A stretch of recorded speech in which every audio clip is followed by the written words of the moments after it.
Thank you, Betty. Thank you. Good morning. So, this is my last time speaking at Unity Center of the Desert. So, for the past couple of months, we've been talking about, actually it's a little longer than 2 months, it just got stretched out for a little bit. And we've been talking about the 4 agreements, this wonderful code for living that Don Miguel Ruiz gave us in his book. And today we'll finish up by looking at the very last one. The last agreement puts an exclamation point on all the other agreements, which tell us to be impeccable with your word. Don't take anything personally. Don't make assumptions. And finally, today, always do your best. Always do your best. So, can we define our best? Well, maybe not. And the reason is because, as Ruiz says, it changes from moment to moment and day to day, depending upon what's happening around us and to us. Whether we're refreshed or tired, sick or healthy, happy or sad, calm or angry, it all depends on circumstances, what's our best at any given time. And over time, hopefully, we grow and evolve, and our best then becomes better and better. Ruiz says we should do our best, no more and no less. And you might wonder, how could you do more than your best? Well, that happens when we push too hard.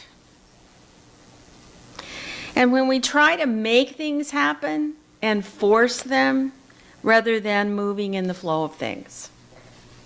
When we push too hard, we use more energy than we need to, and we literally exhaust ourselves.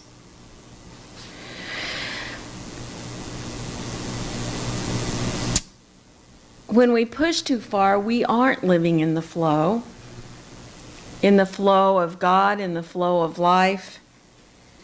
I believe, as Eric Butterworth said, that all is well when we live in the flow and from within out. And that's when we do our best, when we're in that flow. Things are just easier. My friend Jimmy Scott used to call it living in the 4th dimension, where all the solutions are right there, just as you ask the question. Haven't you had a day like that? Rarely we do, but every once in a while, you'll just be floating through a day and you'll have a problem and there's the answer, and another problem and there's the answer. That's really living in the flow. And truly, we could do that all the time.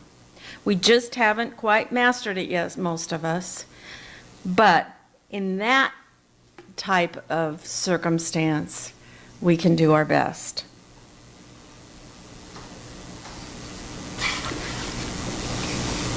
There are certain benefits to living in the flow that help set us up for that living and doing our best. And they are these. Come on. Whoops, now I went too far. So the first one is healing. Think of the gifts of the Spirit. The gifts of the Spirit are love, joy, peace, hope, abundance, and everything good. These are all healing things. The next one is balance, order, and harmony. Our ability to adapt, organize our lives, make everything work according to divine ideas. The next one is release from the obstacles in our life, the obstacles to our spiritual growth. When we're in the flow, things go more smoothly. We acknowledge that change is a constant, and we practice acceptance and non-resistance. Some of the biggest challenges we have as human beings. And it makes our journey more joyful and fulfilling. And then there's oneness, another gift of living in the flow. Oneness with God and all of God's creations. In the flow, we're connected to God and to each other and to all that there is. And probably the most important gift of living in the flow is substance, God's substance. This is what is meant in Acts 17, where it says, "In him we live and move and have our being." That's substance. All of these benefits that we receive, healing, balance, release, oneness, and substance, all of these benefits we receive from living in the flow just set us up to do our very best. In Lessons in Truth, Emily Cady gave us 4 things to move us toward a balanced flow. First, my favorite, daily meditation. 10 minutes a day of contact with your inner source can change your life. It can be less and of course can be more, but 10 minutes a day for sure will make your life better and change everything. Second, forgiveness.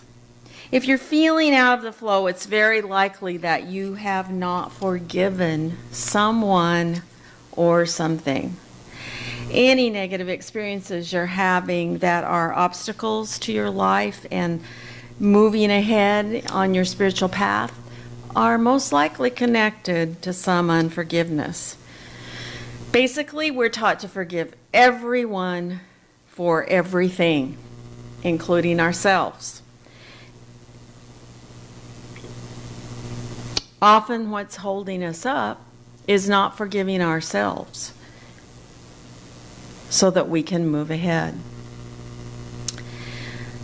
Next, Emily Cady said to always look for the good in everything. Instead of dwelling on lack and negativity, always look for the good. If you get used to knowing that everything is meant for good, it will definitely change your life and put you right in the flow.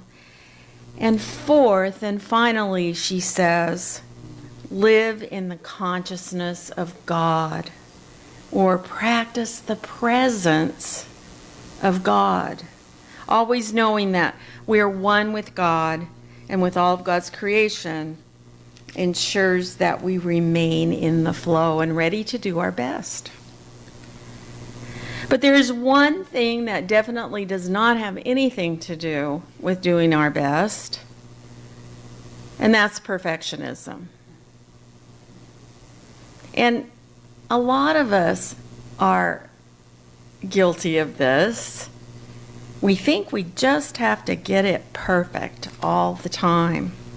Perfectionism is not about healthy striving to do your best, but rather it's an effort to avoid judgment and shame. It's not about self-improvement, but about trying to earn approval and the acceptance of others. Perfectionism is self-destructive on its face because why? There's no such thing. It's an unattainable goal. And it's addictive because when we do experience shame, judgment, and blame, we believe it's because we weren't perfect enough, so we try harder to be perfect in a vicious cycle of, I'm not good enough, I'll be more perfect next time. To overcome perfectionism, we have to acknowledge our vulnerabilities and practice self-compassion. And self-compassion leads us to a place where we can always do our best, just as living in the flow of life does. So, are you beginning to get the picture? This flow we're talking about, this constant flow of more and more God, doesn't come from outside somewhere, but through you, bubbling up and out from deep within you.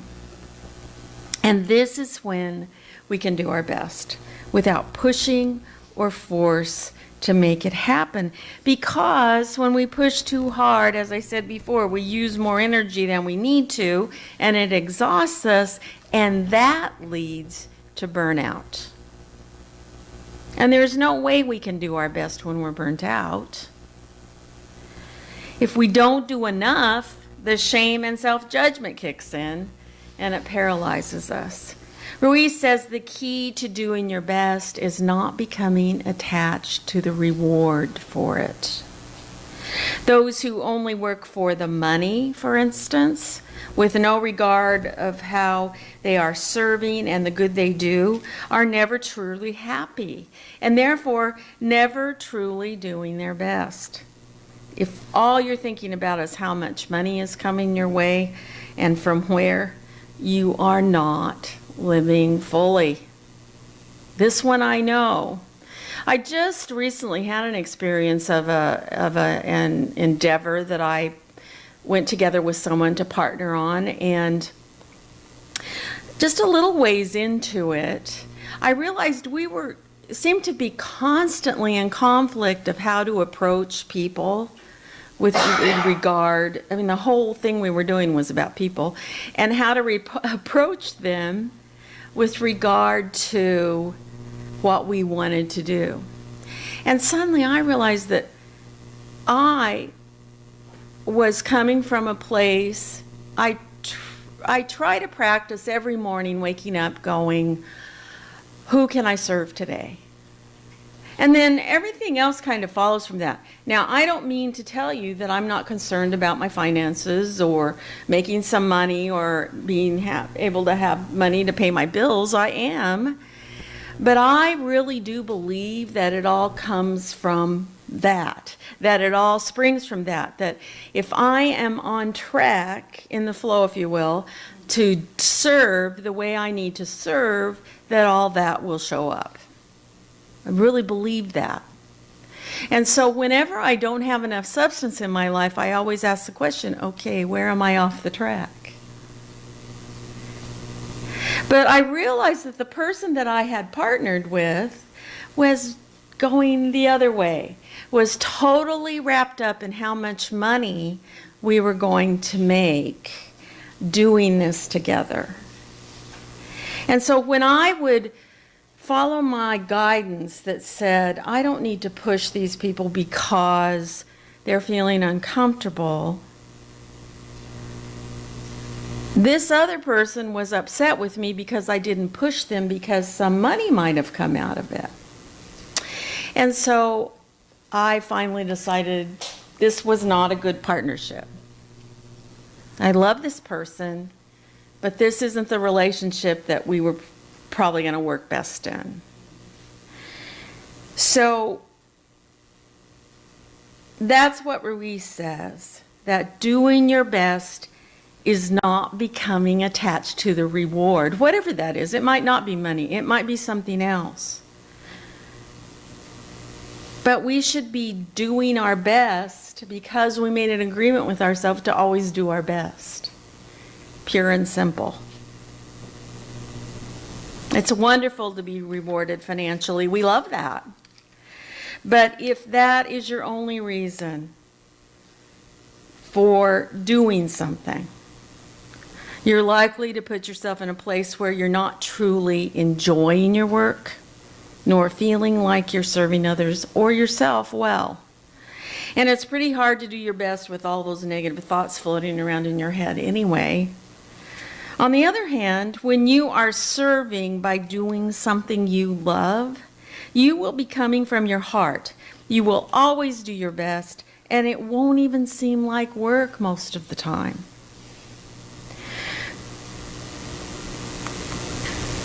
Always do your best. It's an adage that we've probably heard from the time we were small, right? I know I have. But has it become colored by other unhealthy agreements we've made in our lives? Has it turned into do your best because if you fail, clearly you didn't do your best? Or do your best, but if you make a mistake, then it proves that you aren't good enough? Or do your best even if it means killing yourself to succeed? We need to leave this agreement in its purest form, uncorrupted by our previous agreements.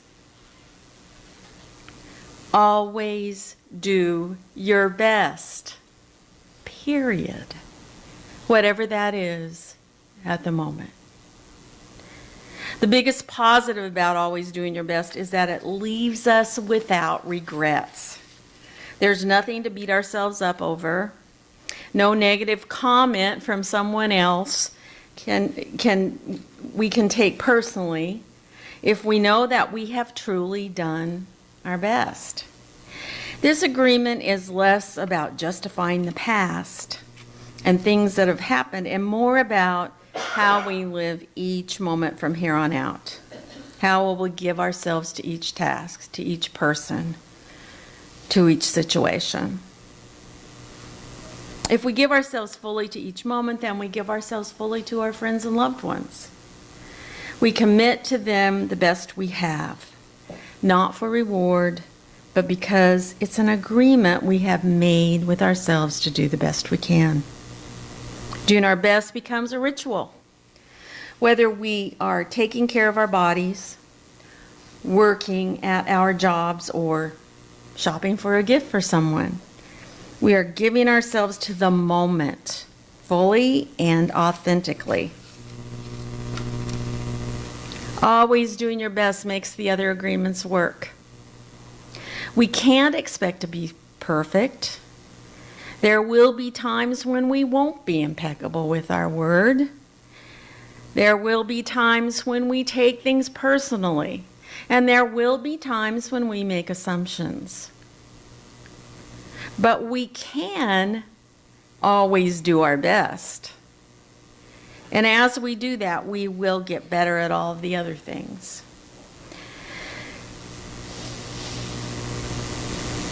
We will live our lives with more joy, more love, and less drama, I might add. Reese says we need a very strong will to honor these 4 agreements. And he's right. They aren't particularly easy. Just as everything else I've stood up here and said, just do this, it's never that easy. They take constant self-awareness and a commitment to this path. But most of the folks I know and hang out with aren't lacking in a strong will. It's just a matter of what you put it toward. You can do it. If you miss one day, then you'll do it tomorrow. By doing your best, you become a master of transformation. And when you honor these 4 agreements, when you're impeccable with your word, you don't take things personally. You don't make assumptions, and you always do your best. You can't help but be pointed toward the kingdom of God. You will have the beautiful life you want.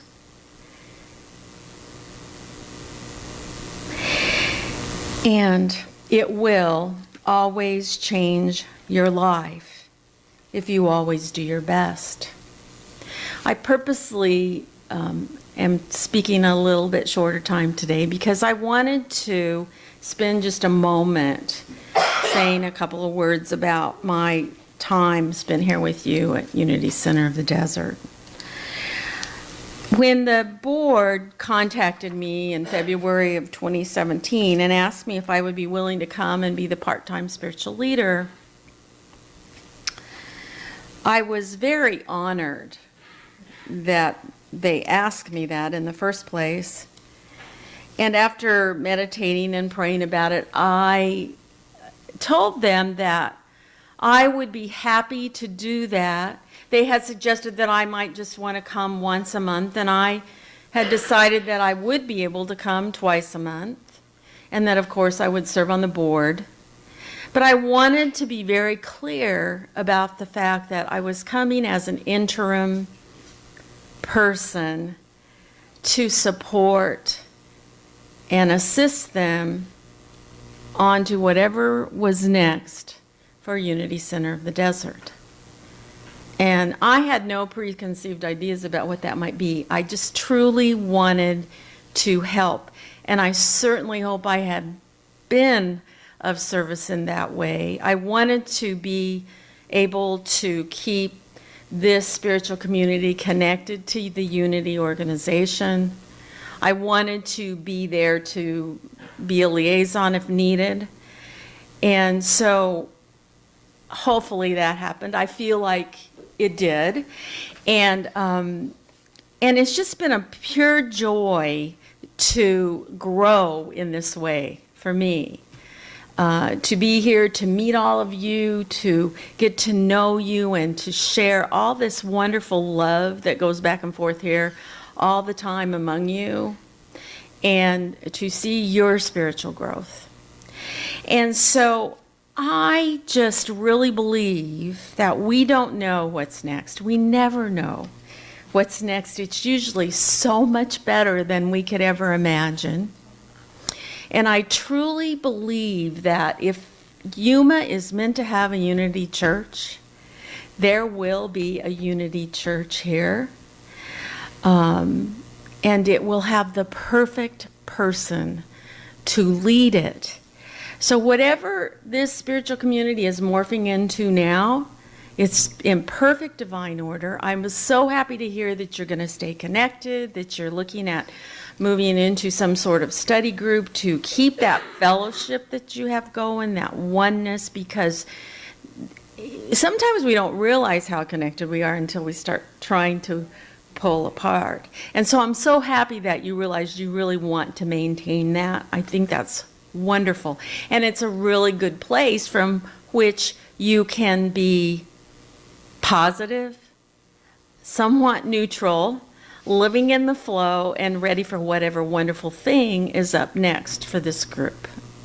So it's been a sheer joy for me to serve you, to be here, to talk to you a couple of times each month, and I have learned so much just preparing for all of this each time.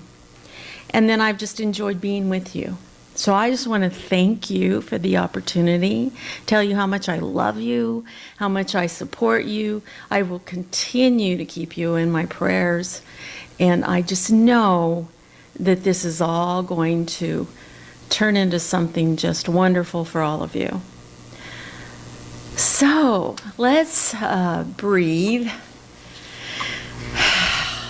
and just get ready for a little prayer and meditation here.